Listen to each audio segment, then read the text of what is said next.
하나님 말씀, 오늘은 우리 사무엘하 16장에 있는 말씀입니다. 사무엘하 16장 1절에서 23절에 있는 말씀, 구약성경 489쪽에 있는 말씀입니다.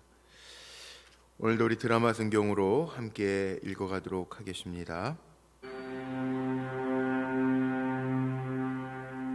다윗이 마루턱을 조금 지나니 무비보셋의 종 시바가 안장 지은 두 나귀에 떡 200개와 건포도 100송이와 여름과일 100개와 포도주 한 가죽 부대를 싣고 다윗을 맞는지라. 왕이 시바에게 이르되, 내가 무슨 뜻으로 이것을 가져왔느냐? 나귀는 왕의 가족들이 타게 하고 떡과 과일은 청년들이 먹게 하고 포도주는 들에서 피곤한 자들에게 마시게 하려 함이니이다. 내 주인의 아들이 어디에 있느냐? 예루살렘에 있는데 그가 말하기를 이스라엘 족속이 오늘 내 아버지의 나라를 내게 돌리리라 하나이다. 무미보셋에게 있는 것이 다 내 것이니라. 내가 절하나이다. 내 주 왕이여, 내가 왕 앞에서 은혜를 입게 하옵소서. 다윗 왕이 바후림에 이름에 거기서 사울의 친족 한 사람이 나오니 게라의 아들이요 이름은 시므이라. 그가 나오면서 계속하여 저주하고 또 다윗과 다윗 왕의 모든 신하들을 향하여 돌을 던지니 그때 모든 백성과 용사들은 다 왕의 좌우에 있었더라. 시므이가 저주하는 가운데 이와 같이 말하니라. 피를 흘린 자여, 사악한 자여, 가거라, 가거라. 사울의 족속의 모든 피를 여호와께서 내게로 돌리셨도다. 그를 이어서 내가 왕이 되었으나 여호와께서 나라를 내 아들 압살롬의 손에 넘기셨도다. 보라, 너는 피를 흘린 자이므로 화를 자초하였느니라 하는지라. 스루야의 아들 아비새가 왕께 여짜오되, 이 죽은 개가 어찌 내 주 왕을 저주하리까? 청하건대 내가 건너가서 그의 머리를 베게 하소서. 스루야의 아들들아, 내가 너희와 무슨 상관이 있느냐? 그가 저주하는 것은 여호와께서 그에게 다윗을 저주하라 하심이니 내가 어찌 그리하였느냐 할 자가 누구겠느냐? 또 다윗이 아비새와 모든 신하들에게 이르되, 내 몸에서 난 아들도 내 생명을 해하려 하거든 하물며 이 베냐민 사람이랴. 여호와께서 그에게 명령하신 것이니 그가 저주하게 버려두라. 혹시 여호와께서 나의 원통함을 감찰하시리니 오늘 그 저주 때문에 여호와께서 손으로 내게 갚아주시리라. 다윗과 그의 추종자들이 길을 갈 때 시므이는 산비탈로 따라가면서 저주하고 그를 향하여 돌을 던지며 먼지를 날리더라. 왕과 그와 함께 있는 백성들이 다 피곤하여 한 곳에 이르러 거기서 쉼이라. 압살롬과 모든 이스라엘 백성들이 예루살렘에 이르고 아히도벨도 그와 함께 이른지라. 다윗의 친구 아렉 사람 후세가 압살롬에게 나갈 때에 그에게 말하기를, 왕이여 만세! 왕이여 만세!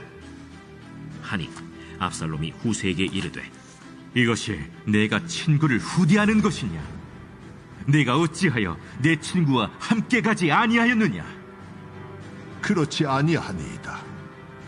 내가 여호와와 이 백성 모든 이스라엘의 택한 자에게 속하여 그와 함께 있을 것이니이다. 또 내가 이제 누구를 섬기리이까?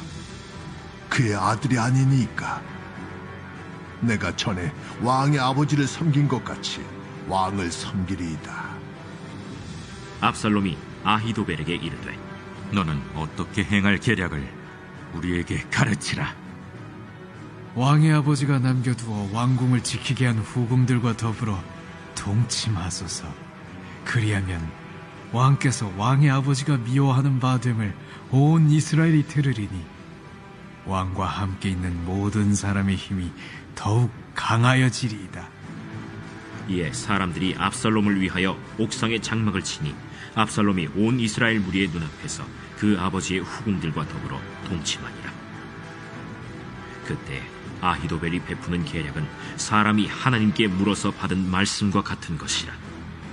아히도벨의 모든 계략은 다윗에게나 압살롬에게나 그와 같이 여겨졌더라. 아멘. 오늘도 한날 믿음으로 기도하며 하나님 의지하며 살아가는 우리 사랑하는 성도님들의 삶 속에 하나님께서 선하게 여기시는 대로 갚아주시고 또 세워주시는 은혜가 가득하시기를 주의 이름으로 축복합니다.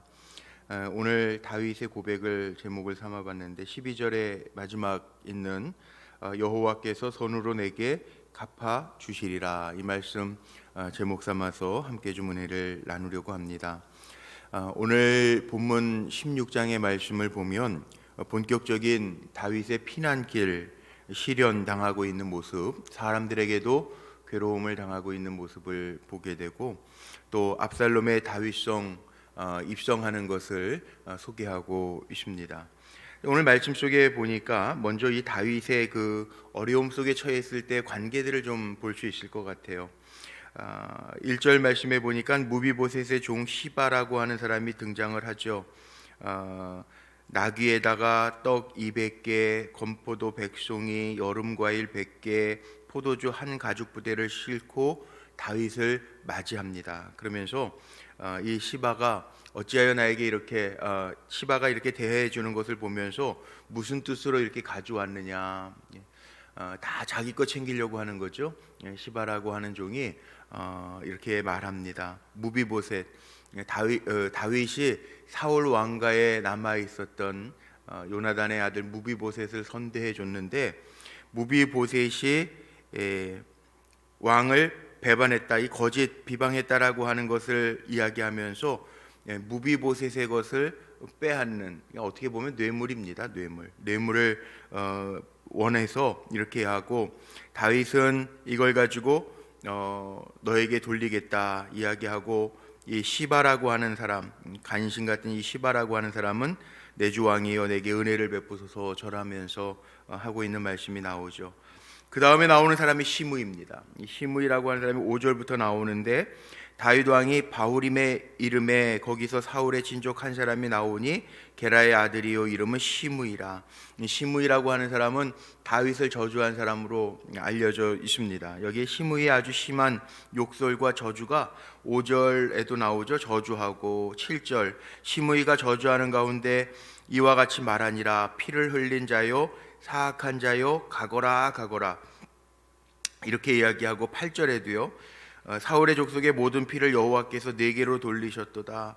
그를 이어서 내가 왕이 되었으나 여호와께서 이 나라를 내 아들 압살롬의 손에 넘기셨도다. 보라, 너는 피를 흘린 자이므로 화를 자초하였느니라 하는지라. 여기에 보니까 시므이가 심한 욕설과 저주를 하고 돌까지 사람들이 막 던지는 이야기가 나옵니다. 6절에 보니까 또 다윗과 다윗 왕의 모든 신하를 향하여 돌을 던졌다. 유대인들에게 있어서 이 돌을 던지는 행위는 굉장한 의미가 있는 거예요.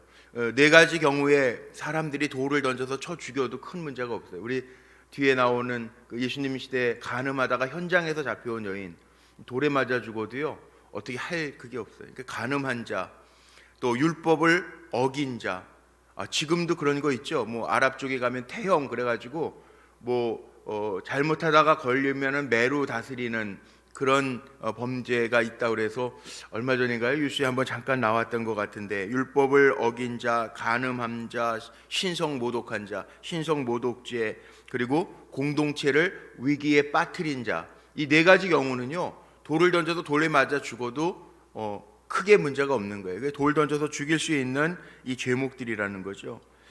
그러니까 여기에 6절에 보니까 다윗과 다윗 왕의 모든 신하들을 향하여 돌을 던졌다. 그리고 가거라 그러는데 다시는 이곳에 오지 마라, 없어져도 될 존재다, 이런 의미를 가지고 있다는 거예요. 다윗이 이 시므이의 이 저주를 들으면서 그 마음이 어땠을까라고 하는 생각이 듭니다. 예전에 어느 분을 만났는데 이런 얘기를 하시더라고요. 사업을 하다가 많이 어려워지니까 그 사업 때문에 어려운 것도 고통스럽지만 더 고통스러운 게 있다는 거예요. 사람과의 관계 속에서 뭐가 고통스럽느냐, 친구인 줄 알았는데 내가 어려워지니까 떠나가는 모습을 보면서 마음이 고통스럽고, 또 하나는 자기가 잘 나갈 때 가까이 지내면서 어려웠을 때 많이 도와줬는데 자기가 어려워지니까 등 돌리는 모습을 보면서 더 많이 어렵다, 마음이 아프다, 이런 고백을 하는 이야기를 제가 들은 적이 있어요. 그렇죠. 사람과의 관계가요 항상 좋으면 참 좋을 텐데 그렇지 못하죠. 항상 좋을 때 좋으면 좋은데, 또 어려워질 때 친구라는 게 그거잖아요. 잘 나갈 때 친구보다 어려울 때 친구가 더 기억에 남아요. 예, 훨씬 더 기억에 남아요. 어제도 우리 선배 목사님들이 다녀가셨어요. 두 분 선배 목사님 다녀가셨는데 그런 이야기도 서로 하는 거예요. 이 어려울 때 힘들 때 서로 이렇게 배려해주고 도와주려고 했던 게 다 기억이 나는 거예요. 그 형님 목사님 그러시더라고요. 한참 선배님이신데 그 선배 목사님이 그 지금 목회를 저쪽 그 경기도 광주 저기서 하시는데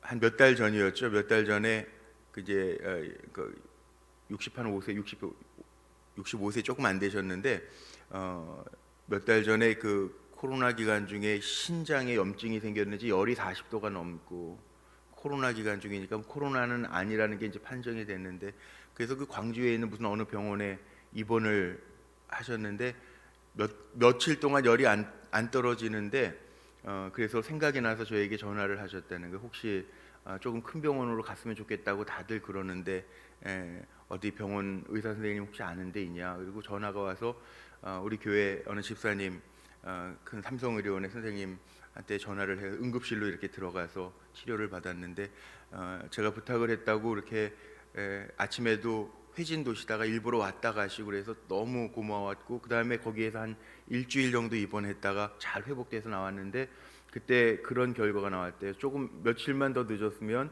생명이 위독할 뻔했다고. 그러면서 고맙다는 얘기를 하시더라고요, 그 선배 목사님이. 그래서 저도 그런 얘기를 했어요. 그 선배 목사님이 제가 신학교 다닐 때였는데 제가 좀 결혼을 일찍 했잖아요. 4학년 때 했거든요. 4학년 때 결혼을 했는데 그때 만나교회 전도사 하기 전이죠. 신학생이라고 그러죠. 그때 보통 간사라고 그러는데, 간사하는데 간사는 뭐 이렇게 학비 보조 정도만 조금 해주시고 사례가 사실 없는, 전도사가 아니니까 정식 사례가 없어요. 그런데 다른 교회로 이렇게 옮겨가려고 그래서 전도사로 군대 갔다 오고 뭐 다 한 사람들 전도사로 받아주는 교회에서 해달라고 그럴 때 그 선배님은 제 고등학교 대학교 다 선배님이니까 제가 부탁을 했거든요.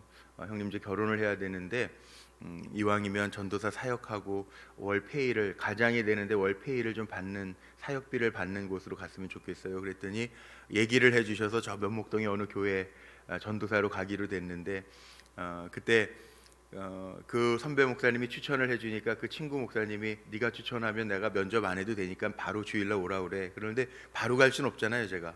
그래서 이제 그때 담임 목사님이었던 김우영 목사님한테 제가 이만해서 여기 간산 사역을 그만두고 면목동에 있는 어느 감리교회로 전도사로 가게 됐습니다. 그랬더니 그때 이제 김우영 목사님이 나도 선배야, 가지 말고 여기서 내가 그 어려운 문제 있으면 나한테 미리 얘기하지, 내가 결혼하면 다 해줄 텐데. 그러면서 그때 이제 제가 중동부 전도사를 맡으면서 1년 동안 사역을 4학년 때 했던 기억이 나요. 가만히 생각해 보면 다 그 어려울 때 힘들었을 때 도와줬던 것들이 사람들의 머릿속에 더 각인이 되더라고요. 그런데 이 심의라고 하는 제가 저주해요. 그리고 저주할 때 여기 보세요, 관계가 어떤지. 이 관계라고 하는 게 참 중요한데 여기에 아비새라고 하는 사람이 9절에 등장하는데, 왕께 여짜오되 이 죽은 개가 어찌 내 주 왕을 저주하리이까? 청하건대 내가 건너가서 그의 머리를 베게 하소서 하니, 죽여버리겠다는 거예요. 이게 보통 이 아비새가 갖는 마음, 반응이요, 일반적인 사람들이 갖는 마음입니다. 그런데 오늘 제가 제목 삼은 것처럼 다윗을 한번 보세요. 다윗은 어떻게 했는가? 다윗은요, 여기 11절 12절을 한번 보죠. 여기 보면 이렇게 얘기합니다. 또 다윗이 아비새와 모든 신하들에게 이르되 내 몸에서 난 아들도 내 생명을 해하려 하거든 하물며 이 베냐민 사람이랴. 여호와께서 그에게 명령하신 것이니 그가 저주하게 버려두라. 혹시 여호와께서 나의 원통함을 감찰하시리니 오늘 그 저주 때문에 여호와께서 선으로 내게 갚아 주시리라 하고. 근데 다윗의 고백은 달라요. 내 원통함 하나님이 아실 거고, 또 하나님이 갚아 주실 거고, 또 내가 깨달아야 될 것이 있으면 깨닫게 하실 것이니 여호와께서 선으로 내게 갚아 주시리라. 악을 악으로 갚는 것은 사람이 하는 거죠. 이 아비새 같이 내가 가서 이 어떤 개 같은, 이 죽은 개 같은 사람이, 시므이가 어찌 내 주 왕을 저주하리까, 내가 가서 강 건너 가서 저 목을 쳐버리겠습니다. 보통 사람들은 화나면 이렇게 반응하죠. 아이, 감히 나한테 이래? 내가 어려워졌다고 이래? 이게 보통 사람들이에요. 그런데 다윗은 그렇게 얘기하지 않아요. 나의 원통함을 하나님께서 아신다. 오늘 그 저주 때문에 여호와께서 선으로 내게 갚아주실 것이다. 내가 깨달았으니 나를 하나님께서 아시고 갚아주시고 보응해 주실 거다라고 하는 믿음의 고백을 다윗이 해요. 이게 다른 거죠. 우리도 살아가면서 정말 조심해야 될 게 있어요. 내가 다 하려고 그래요. 원수도 내가 다 갚고, 내가 분통하면 내 분을 다 풀어야 마음이 편하고, 그런 분들 여기엔 안 계시겠지만 있어요, 살아가다 보면. 그런데 신앙인의 모습은, 이게 닮아가야 될 모습은, 다윗이 하나님의 마음에 합했던 모습은, 회개도 하지만 어려운 문제가 생겼을 때 그것을 자기가 다 풀려고 하지 아니하고, 내 원통함도 하나님 보시지, 그래 하나님 갚아주실 거야, 하나님 이 일을 통해서 나에게 선을 행하시려고 하는 일이 분명히 있을 거야 라고 하는 깨달음을 가졌다는 거죠. 이게 쉽지 않지만 이런 마음을 갖고 사는 삶의 자세가 신앙인의 모습이라는 거예요. 그러면 어떻게 됩니까? 결국은 우리 다 아니까 그렇지만, 결국은 압살롬이 절대적으로 승리하는 것 같아 보이지만 그 뒤에서는 이 후세, 오늘도 말씀 속에 나옵니다. 아렉 사람 후세가 압살롬 진영에 들어가서 일하고 있잖아요. 하나님이 또 다른 일을 만들어가고 계시잖아요. 압살롬은 얼마나 정말 악하게 굽니까? 여기 오늘 말씀 속에 보니까 아히도벨이라고 하는 이 모리아가 때문에요, 아히도벨이 압살롬에게 21절에 이렇게 얘기합니다. 왕의 아버지가 남겨두어 왕궁을 지키게 한 후궁들과 더불어 동침하소서. 왕의 처첩들을 건드리는 행위죠. 이게 고대에는 왕권 장악의 표시였다는 거예요. 왕이 데리고 있던 처첩들을 자기가 거느리는 거, 이게 그 정권을 완전히 우리가 취했다라고 하는 증거 표식이라는 거죠. 얼마나 악하게 굽니까? 그리고 이 아히도벨이 베푸는 계략이요, 오늘 23절에 보니까 이렇게 표현해 놨어요. 사람이 하나님께 물어서 받은 말씀 같은 것이라. 사람들이 이 아히도벨의 모략이 하나님의 말씀처럼 여겼다는 거예요. 권세가 얼마나 대단했겠습니까? 그런데 이 권세로 끝나느냐? 아니, 하나님 또 다른 사람을 통해서 준비하고 계시는 일들이, 회복의 준비를 하고 계시는 일들이 있어요. 사람이 하는 게 무서운 게 아니고요, 정말 무서운 거는 하나님의 손이 움직이는 게 무서운 거예요. 오늘 한 날도 우리는 사는데요, 하나님이 보시기에, 여기시기에 선으로 갚아주시는 일들을 우리가 잘 행하고 실천하면서 살아가는 거. 사람과 사람 사이에도 배반하지 말고, 너무 쉽게 요즘에는 그렇죠, 철새처럼 그냥 여기 갔다 저기 갔다 붙는 사람들도, 간에 붙었다 쓸개 붙었다, 박쥐처럼 그냥 이렇게 변했다 저렇게 변했다 하는 사람들이 얼마나 많은지 몰라요. 정치 말할 것도 없고, 관계도 말할 것도 없고, 자기의 이권에 따라서.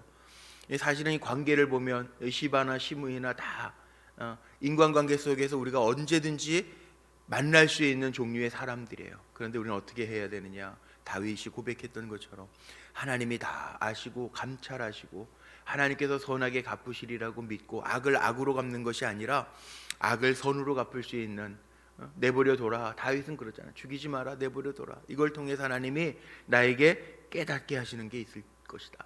하나님이 아실 테니 하나님이 선을 베풀어 주실 것이다. 그렇게 고백해요. 우리의 삶 속에도 이런 고백이 있어야 되겠어요. 저나 여러분이나 살아가면서 분 나는 대로, 화 나는 대로, 머리 생각 나는 대로 행하는 것이 아니라 하나님 앞에 묻고, 이 일을 통해서 하나님 나에게 깨닫게 하시는 게 무엇인가 돌이켜도 보고, 내 손으로 다 갚았다고 되는 거 아닌 것 깨닫고 하나님 앞에 올려드리고 맡기며 살아갈 수 있는 진정한 믿음의 사람으로 승리하시기를 주님의 이름으로 축복합니다. 기도하시겠습니다.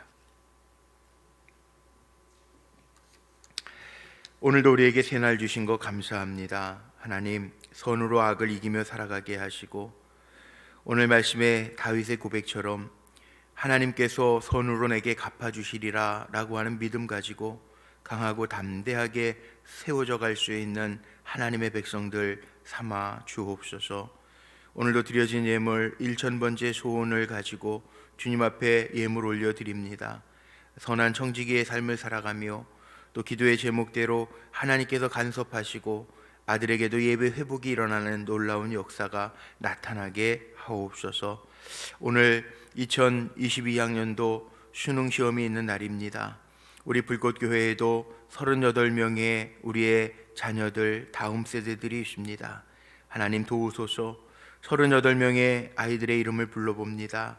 우리 권대항, 권수민, 김다빈, 김성환, 김양우, 김재성, 김하원, 김혜성, 단경민, 도유진, 박종서, 안진영, 양서윤, 양예찬, 오병곤, 오수민, 유하은, 유형준, 윤도현, 윤예지, 이동건, 이서연, 이소희, 이순균, 이수진, 이예진, 이재용, 이찬우, 전혜인, 정민선, 조예원, 조예준, 조혜인, 조형윤, 최희승, 최설원, 홍성민, 유수기, 주여 이들을 붙잡아 주시고 그동안에도 건강하게 잘 달려오게 하셨는데 오늘도 건강하게 최상의 컨디션을 가지고 시험에 임하게 하시되 그동안 익힌 지식이 하나도 실수함이 없이 잘 답안지로 표현되게 하시고 무엇보다도 이번 시험뿐만이 아니라 저들의 인생이 주님께 있음을 알고 하나님을 의지하는 귀한 우리 수험생들이 될 수 있도록 축복하여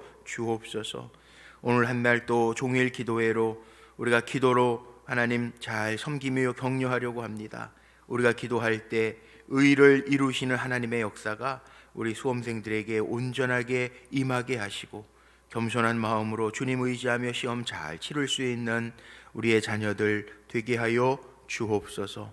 오늘도 한날을 삽니다. 내 힘으로 사는 것 아닌 것 알기에 기도하면서 한날을 시작하오니 하나님의 은혜로 우리를 풍성하게 하시고 또 우리의 삶 속에 주님의 주시는 은혜로 선으로 가득가득 채워져 가게 하옵소서.